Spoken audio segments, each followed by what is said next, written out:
We need to talk about crucifixion. Now, in the church, we talk about it all the time. After all, it's at the very center of what we believe as Christians. But we rarely, really talk about it. I mean, talk about it very specifically, very frankly, in detail, what it really is, because that can become very unpleasant very quickly. For example, lots of movies have been made about the life of Jesus, including the cross. People found them pleasant and inspiring, including the cross scenes. But when a truly realistic one was made a few years ago, called The Passion of the Christ, lots of people simply couldn't watch that movie. The real details of crucifixion, as shown in that movie, are horrifying, nightmarish, because that was the purpose of crucifixion.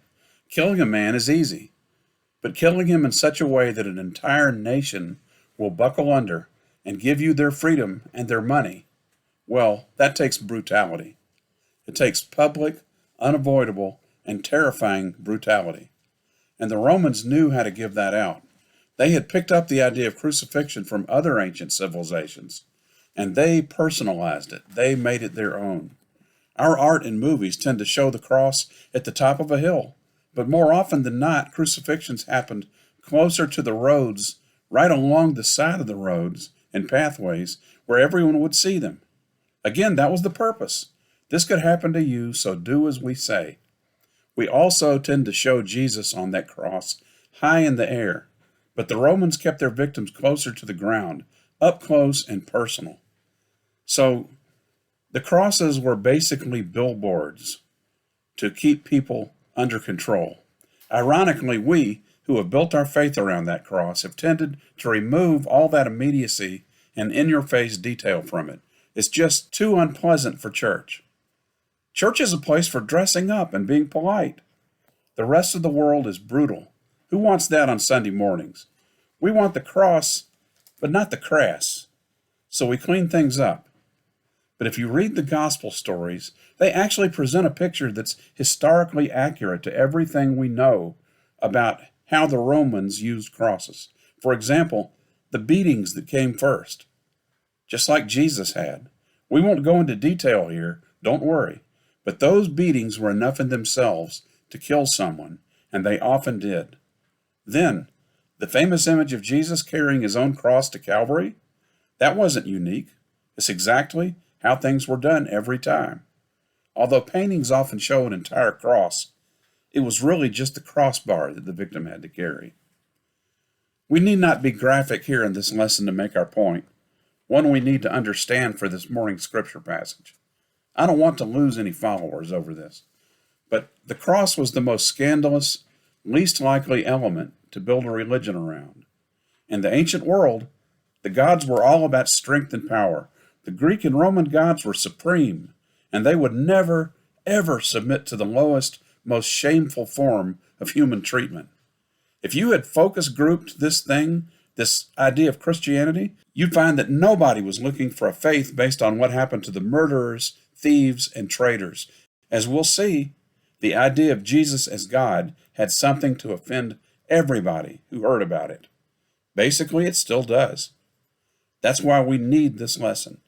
We need to think about the mystery of the gospel, which is the deepest wisdom and beauty of God, and yet, to humanity, so much foolishness.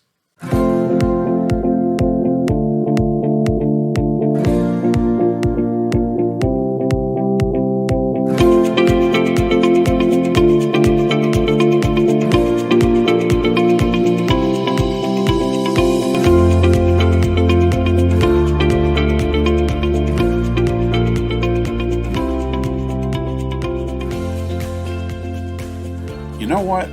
Let's stay with this idea of a focus group. Actually, let's do marketing. Imagine us a few years after the time of Jesus. We think Jesus is great. Everybody needs to know about him. We want to expand our market to the whole known world, which is the Roman Empire with its Greek culture. We have a tremendous product. What do we need to do to launch this thing worldwide? Guy from the back of the room raises his hand. Listen, to be realistic, this is a niche religion, right? It's based on Jewish prophecy, Messiah stuff. Your average pagan in Galatia, he doesn't have the backstory. He doesn't know Jeremiah from Isaiah. This would fall flat. So you'd better double down on your Jewish market. Go after prophecy buffs. That's my advice. A lady across the room says, "Sorry, you're forgetting something. I have some Jewish friends and they're looking for the Messiah, but Jesus ain't it. The Messiah comes in and defeats the Romans. He restores the greatness of Israel. Getting crucified by them kind of rules that out, don't you think?" She has a point. Maybe Paul is right. He thinks we ought to get into the Gentile world from the get-go. But then we start thinking about all those cities. They're Roman-run cities. Historian Garrett C. Fagan writes the following about the Roman way of thinking. Ideas of universal human dignity were almost all but non-existent, and large swaths of the population were seen as inherently worthless. Weak members of society were objects not of compassion, but of derision. More than most, Romans lionized strength over weakness, victory over defeat, dominion over obedience. Losers paid a harsh price and got what they deserved. Roman politics became a ruthless game of total winners and abject losers. The drive to dominate and not be forced to bow before a rival was paramount. An awkward silence stretches across our marketing committee. Maybe the timing just isn't right for the Jesus movement. I mean, his teaching was phenomenal. His miracles were astounding. If only he'd stayed away from Jerusalem. The cross thing just ruins all of it. At least, that's how it would have appeared from a first century perspective. So let's see what Paul, writing to the church in Corinth, has to say about that. We'll begin in 1 Corinthians 1:18. For the message about the cross is foolishness to those who are perishing, but to us who are being saved, it is the power of God. For it is written, I will destroy the wisdom of the wise, and the discernment of the discerning I will thwart. Where is the one who is wise? Where is the scribe? Where is the debater of this age? Has not God made foolish the wisdom of the world? For since in the wisdom of God, the world did not know God through wisdom, God decided, through the foolishness of our proclamation, to save those who believe. For Jews demand signs, and Greeks desire wisdom. But we proclaim Christ crucified, a stumbling block to Jews and foolishness to Gentiles. But to those who are the called, both Jews and Greeks, Christ the power of God and the wisdom of God. For God's foolishness is wiser than human wisdom, and God's weakness is stronger than human strength. The basic message here is not too complex, but its full implications are tremendous and hard to take in. Paul, who wrote these words, is telling us it all comes down to two kinds of wisdom, what the world says and what the message of the cross says. And we come to a place where we take one road or the other. That part is simple. Yet we come to the place where those two roads diverge all the time. That's where it becomes difficult. Note that Paul says the message about the cross. Some translations will say the word of the cross, because the actual Greek word here is logos. Remember, in the beginning was the Word was with God. The idea of logos is what has been said, what the word is, the message.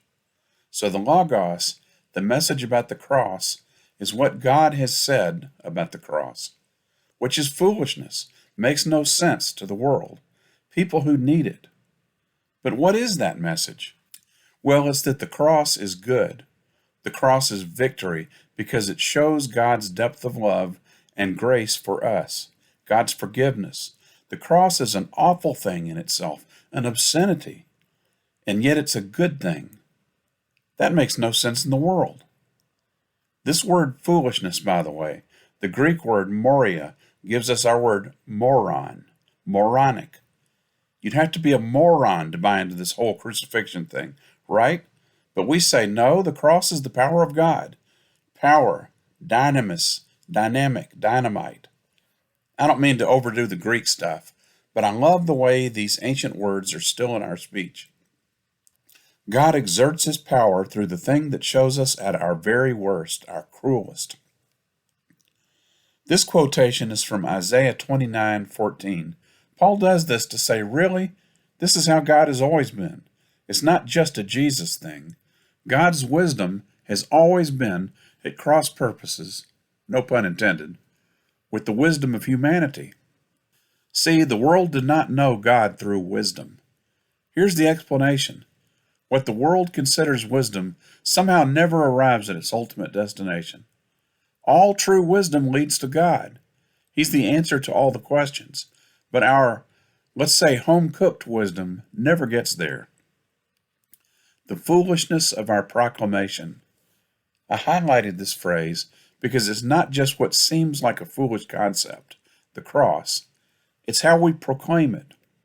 Every pastor, every teacher, or at least the good ones, will tell you they have no idea how God uses their words, how inadequate they feel.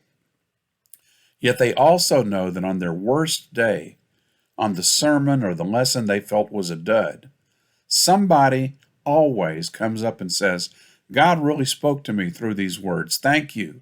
I needed this desperately. The power of God isn't just in the concept. He uses us too. He uses our foolishness. Jews demand signs and Greeks demand wisdom. Paul is a debater. For rhetorical purposes, he simplifies, he generalizes, he paints Hebrew and Greek traditions with a broad brush here. But his point is, Jews look for a sign from heaven.